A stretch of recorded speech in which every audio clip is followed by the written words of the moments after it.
Today we're going to talk about campaigns, ad sets, and ads on the Facebook advertising platform. This is one fundamental you don't want to miss and is critical to understand before you start any campaign. I'm also going to give you some advertising nuggets of gold, so you'll want to stick around to the end to hear those. So very quickly, let me tell you a little bit about myself. My name's Michael, and like many of you, I'm many things. I'm a father, a husband, a software developer, a real estate investor, and a marketing guy. At the time of this writing, I'm 35. I live in beautiful San Francisco. I've worked at very small startups as well as a few larger Fortune 100 companies like Amazon and Cisco.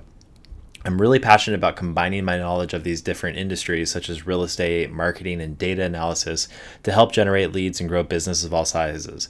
Really, I just want to see my clients have massive success, and my process to see that success is teaching what I've learned, continually testing and experimenting to build upon past success like layers so we can break through those barriers, continually evolve, and be moving forward. So I hope you join me on that journey. So this presentation is going to be about the differences between the hierarchy of campaigns, ad sets, and ads.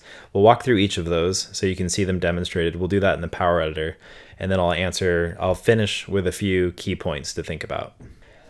So first, a little disclaimer, the Facebook ads platform is constantly evolving and changing. Sometimes it seems like it changes between morning and night.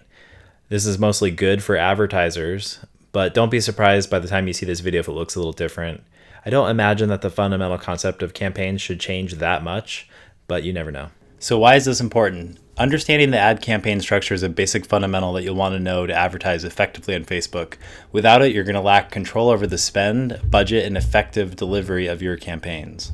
So the Facebook ad campaign structure or hierarchy, really it all boils down to this. The campaign, what are your objectives? The ad set, who are you targeting? And the ads, what are your creatives? It's pretty simple.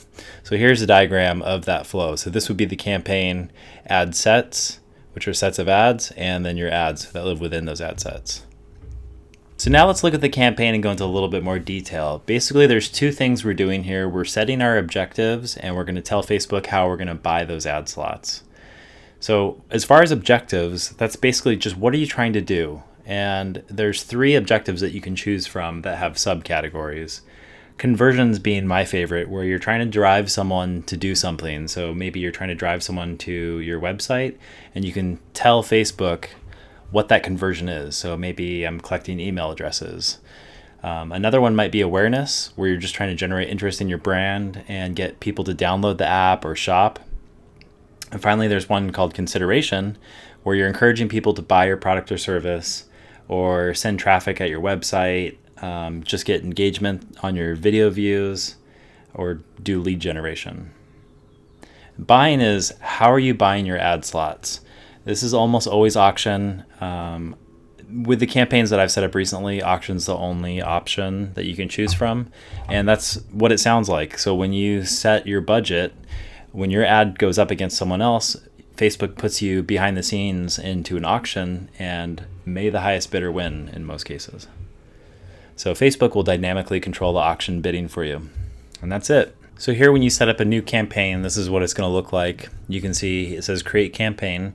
I can enter my campaign name, the buying type that we spoke about. So this is usually auction. The campaign objective. So here I've selected traffic. So Facebook's going to optimize your ad for whatever your objective is. So this is very important. And when you choose your objective, the sub options are going to change. So there's certain things you can and can't do depending on what your objective is. So with my campaigns, like if I choose conversion, I'm going to tell Facebook on a later stage what that conversion is so it can optimize my ad campaign to best perform for what I'm trying to get, what I'm trying to achieve. So this is just a breakdown of the different campaign objectives. This is in the Power Editor. Facebook is the ads manager is looking more and more like the Power Editor each day. And soon, maybe even by the time you watch this, they'll probably just have one section on their platform where you set up the ad. So users aren't confused between the differences between the ad manager and the Power Editor. But I always recommend to use the Power Editor over the ads manager because you'll see new features get rolled out there first. Okay, now we're moving on to the middle of the three tiers, which is called the ad set. And historically, ad sets never existed, but Facebook added this, and it fundamentally changed how you can organize your ads. This is great. So now this is where you define who will see your ad. So if we continue on the example of we're setting up a campaign for conversions, Here you would set up the budget and the audience for the ad set.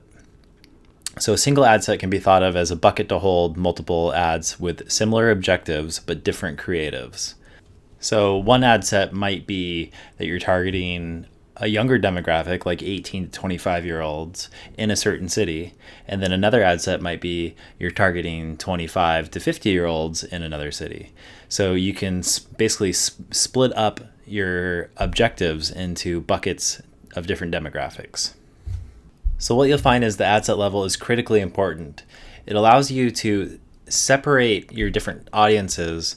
So if you see that one of your audiences is outperforming the other, you could say, I want to turn off the less performing ad set and increase the budget for the better performing ad set. And this will give you much more granular control over your campaigns.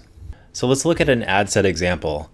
Let's say we create a campaign with its objective to send traffic to our website. We can further break that ad set up, and target different audiences or different types of conversions. And again, this is what we talked about. It gives us independent control over the budget and delivery of these ad sets. It also improves the ad reporting because we can just clearly see at the ad set level which one's doing the best. Although you can look at, if we lumped everything into just one ad set, we could still look at the ad reporting and see which city or ages are responding best to our ad sets. But at that point, we're lacking the control to turn on or off or increase the budget. So to look at some ad set examples, you might have one ad set that's just for a custom audience. This is an audience that you created, say from your CRM. You have a list or email addresses that you put in Facebook, and you have a specific audience that you've created that we're targeting. Or you have a lookalike audience. Let's take that same database of emails, you put it into Facebook. And if you have 100 of those or more, Facebook will match people that are similar to your existing audience. Those are really, really powerful, especially in some countries where maybe you have to use lookalike audiences because there's certain privacy rules where you can't target a custom audience and go after people directly. You might have to use lookalike audiences. In the US, it's not really a problem. We can target almost anybody as long as it's not drugs or pornography. So specific interests or behaviors, you can target people that maybe just like ice skating or who knows, Mars, they want to go to the moon. Email subscribers, if you have a list of emails, you can target them, or people that maybe just watched 3 seconds or more of your video views, or anybody that's visited your website, we can retarget them. It becomes pretty powerful. So this is just a short list of ad set examples. So this is what it looks like when you have some ad sets set up in the Power Editor. Here I've chosen my campaign and I'm now on the ad set tab. I have 3 ad sets selected. Their status is all set to on, and then delivery will show you if it's active and approved, or maybe one ad is pending. Results are how many conversions or whatever your objective is. It'll show you if you're achieving those objectives. So here I have something I called a lead, which means someone has put in their information on our website. This is what it costs to get that lead. Reach. This is how many people, like individual people, have seen your ad. And people can see ads more than one time. So impressions just means how many times it's basically been on the screen. Clicks, how many clicks your ad set has received. Your CPM is going to be cost per 1,000 impressions. So this is what Facebook is estimating I'll pay once I reach 1,000 impressions. Cost per click, which is 37 cents for every click, and my click-through rate, which is going to be the click-through rate of this particular ad set. So you can compare these metrics to determine which ad set is performing the best. So now let's move to the third and final level, which is the ad level. This is where you define your creative. Creative being the copy, so the text that's in the ad, or the imagery. So we've set up our campaign with an objective and defined that objective, and then the ad set, we've broken that up into what kind of audiences we want to target. And from within there, we can set up multiple ad creatives that might have different copy or different imagery to see what our audience is responding to. So here's an example in the Power Editor of the ad level. So here I'm on the ads tab and I've selected one ad set. From within that ad set, I have an image and a video. So you can set this up however you want, but you can basically see and test to see what your audience is responding to. So it's fairly easy. You just upload your images or videos, and from for each ad, you can modify that text or copy. So you can ignore these statistics because it's only been running for a little short period of time, but so far it looks like my image I would probably stick with because it's had more impressions and reach. I've also gotten a lead off of that and it's getting way more clicks. So some finishing thoughts and reminders. The structure between campaigns, ad sets, and ads are going to define your success because they allow granularity between your ads and you can control the budget and delivery over those audiences that you break out. When setting up the campaign, the objectives also change Facebook's default ad reporting. So the metrics that you see in the Power Editor or Ads Manager are different depending on your objective. It's also going to be what Facebook optimizes your campaign for.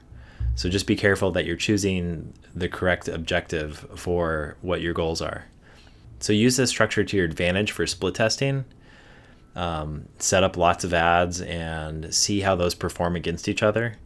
The caveat being when using really low budgets, say like $5 or $10 a day, if you're going to set up like 100 ads, most of those aren't going to get delivered because there's not enough budget to go around. So in those cases, you need to either up your budget or bring down the amount of ads you're testing.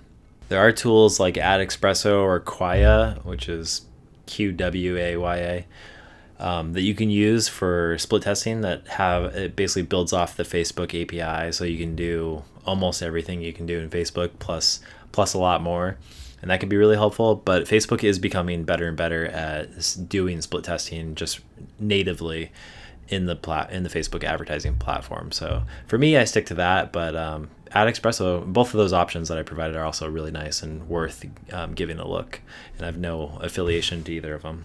So hopefully this was helpful. Please get in touch with me if you have questions. I'm michaelmerritt.io on Facebook, Michael Merritt on YouTube, and Michael of SF on Twitter. I'd love to talk to you. And if you're looking for someone to run your Facebook campaigns, reach out to me at michaelmerritt.io.